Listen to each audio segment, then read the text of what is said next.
ഓണത്തിന് ഇവിടെ അടിച്ചു വാരിയപ്പോൾ കിട്ടിയ പെട്ടിയാ, പഴയ പെട്ടി, ജോൺ ഹോനയുടെ പെട്ടി ഇല്ലേ അമ്മേ?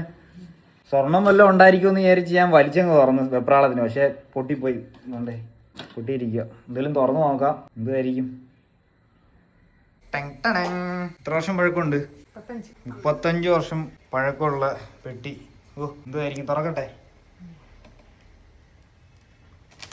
എന്തമ്മേ, എഗ്രിമെന്റ് ആണോ? വീടിന്റെ ആധാരവും പിന്നെന്ത്, എന്തൊക്കെയാ ഇത്? പാസ്ബുക്ക്? എന്തിന്റെ പാസ്ബുക്ക്? ബാങ്കിൽ. അയ്യോ, ലക്ഷങ്ങളുണ്ടോ? എന്ത് അറബിയൊക്കെ എഴുതിയേക്കുന്നല്ലോ, എന്തത്? കുറെ പേപ്പറുകൾ, കപ്പയുടെ അറബിയാണല്ലോ ഫുള്ള്. സൗദി അറേബ്യയിലെ അല്ലയോ, ഗൾഫിൽ നിന്നപ്പോൾ ഉള്ള അല്ലയോ? പണം അവിടെ, പൈസ ഒന്നും ഇല്ലമ്മേ. അത്രയൊക്കെ ഉള്ളൂ. പഴയ കുറച്ച് കത്തും അങ്ങനെയുള്ള കാര്യങ്ങൾ. ഇതിനകത്ത് എന്തെങ്കിലും ഉണ്ടോ? ഞാൻ വലിയ നേരത്തെ അങ്ങ് പ്രതീക്ഷിച്ച് വലിച്ച് പൊട്ടിച്ച് തുറന്ന പെട്ടിയാ, ജോൺ ഹോനായി പെട്ടി. പക്ഷെ ഒന്നുമില്ല. ഞാൻ വിചാരിച്ചത് അമ്മച്ചി ഇതിനകത്ത് ഉള്ള സ്വത്തുക്കളെല്ലാം വരും തലമുറയ്ക്ക്, അതായത് ഞങ്ങൾക്ക് വേണ്ടി കരുതി വെച്ചിരുന്ന പെട്ടിയാണെന്നാണ് വിചാരിച്ചത്. പക്ഷെ ഒരു കഥയില്ല. പെട്ടിയിരിക്കുന്ന ഇരിപ്പൊക്കെ ജോൺ ഹോനായി പെട്ടി. ഞാൻ വിചാരിച്ചത് ഈ സിനിമകളിലൊക്കെ കാണുന്ന പോലെ മുത്തശ്ശിമാര്, പണ്ടത്തെ മുത്തശ്ശിമാര് സ്വർണങ്ങൾ ഇട്ട് വെക്കുന്ന ഒരു പെട്ടി ഉണ്ടല്ലോ, ഇങ്ങനെ വരും തലമുറകൾക്ക് കൈമാറി പോകാനായിട്ടുള്ള അങ്ങനത്തെ ഒരു ആഭരണ പെട്ടി അമ്മ വർഷങ്ങളോളം സൂക്ഷിച്ചു വെച്ചേക്കുമായിരുന്നെന്നാ ഈ പെട്ടി കണ്ടപ്പോൾ ഞാൻ വിചാരിച്ചേ. പക്ഷെ അമ്മയുടെ കുടുംബക്കാര് തലമുറകളായി കൈമാറിക്കൊണ്ടുവരുന്ന വേറൊരു സാധനമുണ്ട്, അത് കിട്ടി. ഇതിന്റെ പേരെന്ത്? കുരുക്കെടുക്കുക. ഇതെന്ന് വെച്ചാൽ വെറുതെ സമയം പോകുന്നൊരു പരിപാടിയാണ്. ഇത് എത്ര വർഷമാ? അപ്പനപ്പൂപ്പന്മാര് തൊട്ട് തലമുറകൾ ഇങ്ങനെ കൈമാറി ഇനിയും വരുന്ന തലമുറയിൽ ഞങ്ങൾക്ക് ഇത് കൈമാറി കൊടുക്കേണ്ട ഒരു സാധനമാണ്. എന്തോ പേരെന്തോ? കുരുക്ക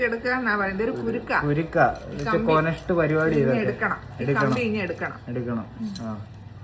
ഇങ്ങനെ നോക്കും അതൊന്നും ഊരത്തില്ല. ഇതിനൊരിതുണ്ട്, ഒരു നേക്കുണ്ട്. അത് ഇച്ചിരി പണിയുണ്ട്. കാണിച്ചു കൊടു. ഇതിന്റെ ഗുണം എന്തോന്ന് വെച്ചാ, ഇതിന് എന്തോമേ ഗുണം എന്തോ? ടൈം പാസ്, ബുദ്ധിയൊക്കെ ഒന്ന് ടൈം പാസ് ആണ്, സമയം കൊല്ലി, അതാണ് ഇല്ലേ ചെയ്തോണ്ടിരിക്കുക.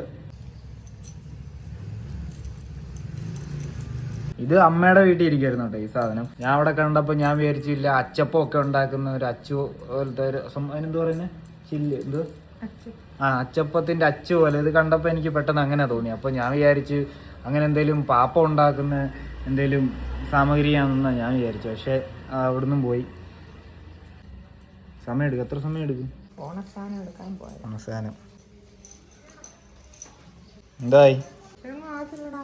എത്ര സമയം എടുക്കും? ഇനി വന്നിട്ട് ഇടുവാണോ ഊരുവാണോ അറിയാൻ പറ്റും. ഇങ്ങനെ വെറുതെയൊക്കെ ഇരിക്കുമ്പോ ഇതിങ്ങനെ ചെയ്തോണ്ടിരിക്കലായിരുന്നു അപ്പനപ്പൂപ്പന്മാരുടെ പരിപാടി. ഒരു വളയ ഊരി ഇത്രയും വളയ ഇതേപോലെ ഊരി എടുക്കണം. ഞാൻ ഊരാം. പണിയൊന്നും ഇല്ലാത്തവർക്ക് ഇല്ലേ അമ്മേ പറ്റിയ പണിയാണ് ഇല്ലേ ഈ പണി. ഇത് അമ്മയുടെ അപ്പൂപ്പനോ ആരാ? അമ്മയുടെ അപ്പൂപ്പനൊക്കെ ആരാ ചെയ്ത് ഉണ്ടാക്കിയതാരാ? അമ്മയുടെ അപ്പൂപ്പൻ കണ്ടുപിടിച്ചതാ. അമ്മയുടെ അപ്പൂപ്പൻ വേറെ ആരാണ്ട് ഇതുപോലെ ചെയ്തപ്പോ പിന്നെ അപ്പൂപ്പൻ അത് കണ്ടുപഠിച്ച് തന്നെ ഉണ്ടാക്കിച്ചതാ. അവരെന്തോലും അപ്പൂപ്പനോ അമ്മയുടെ അപ്പൂപ്പൻ എന്തോലും അറിഞ്ഞു പണിഞ്ഞതാ ഈ ഒരു സാധനം. കാരണം പണിയൊന്നും ഇല്ലായിരിക്കുമെന്ന് വരും തലമുറ, അതായത് ഞങ്ങളൊക്കെ ജോലിയൊന്നും ഇല്ലാതെ വീട്ടിൽ തന്നെ ഇരിക്കുന്ന ഒരു മുൻകൂട്ടി കണ്ടാണ് ഇങ്ങനെ ഒരു സാധനം പണിയിച്ചത്. 2 വളയം എടുത്ത്. എന്നാലും ശ്രദ്ധ എവിടെ കണ്ടത്. അതാണ് കയ്യേറാകുമ്പോൾ പറയണേ, തീരാറാകുമ്പോൾ പറയണേ, അതിൻ്റെ ഒരു എക്സ്ക്ലൂസീവ് ഷോട്ട് എടുക്കാന് കേട്ടോ. മാസം അടിച്ച് നിന്നോണേ. 3 വളയം എടുത്ത്. ഓക്കെ,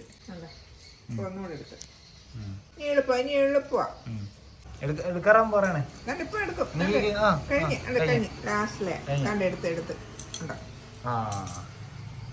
വേണ്ട, ഇത്ര പരിപാടി. ഇനി തിരിച്ചിടുക. മനസ്സിലാവുന്നില്ല അമ്മയുടെ ഈ നൈറ്റി എല്ലാം വളയാകും. എന്നാലും ഇത് കണ്ട് അങ്ങനെ മനസ്സിലാക്കാൻ ഒക്കുന്നതല്ലല്ലോ. അതെ, കണ്ട് മനസ്സിലാക്കാൻ പഠിക്കാനൊക്കെ ചെയ്ത് പഠിക്കണം.